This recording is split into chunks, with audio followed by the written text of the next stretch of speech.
ढह गया नवीन किला।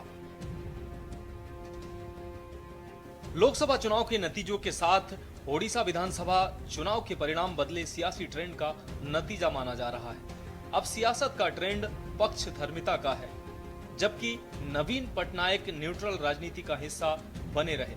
आपको बता दें कि ओडिशा में सरकार बनाने के लिए बहुमत का आंकड़ा 74 का है, जबकि पिछले 2.5 दशक से नवीन पटनायक के नेतृत्व में सत्ता पर काबिज बीजू जनता दल यानी कि बीजद इस बार 51 के अंदर सीटों पर ही सिमट गई। 24 वर्षों तक सीएम पद पर रहे नवीन पटनायक।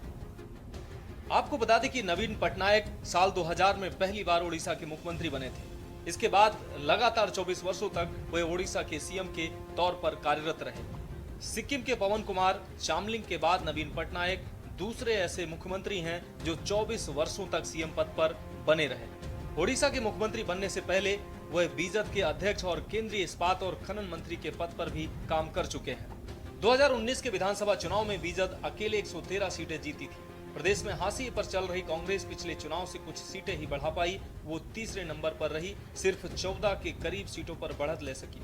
वहीं अन्य के खाते में 3 सीटें गई, इसमें 1 सीट वाम मोर्चा को मिली। बीजद के हार के कारण आपको बता दें कि इस चुनाव में भाजपा के साथ गठबंधन की बात सीटों पर सहमति नहीं होने के कारण सिरे नहीं चढ़ सकी, लेकिन गठबंधन की चर्चा का सबसे बड़ा खामियाजा बीजद को ही उठाना पड़ा। भाजपा के विपक्ष में पड़ने वाले वोट उससे कट गए। ये वोट सबसे ज्यादा अल्पसंख्यकों का रहा, जो बीजद में न जाकर कांग्रेस व अन्य पार्टियों में चला गया। वहीं पीएम मोदी के ओडिशा अस्मिता की बात उठाने का असर भी साफ तौर पर दिखा। बीजद में नवीन पटनायक के बाद सबसे मजबूत माने जा रहे बीके पांडियन का सत्ता पर काबिज होने की बात को भाजपा ने काफी प्रमुखता से उठाया। साथ ही नवीन पटनायक के अस्वस्थ व निष्क्रिय होने की बात भी खूब जोर शोर से प्रसारित की गई। पीएम ने अपनी सभा के दौरान यहां तक कहा था कि नवीन पटनायक अपने राज्य के जिला मुख्यालयों के नाम तक बिना कागज देखे नहीं बता सकते हैं। क्या ऐसा मुख्यमंत्री आपका दुख दर्द बांट सकता है?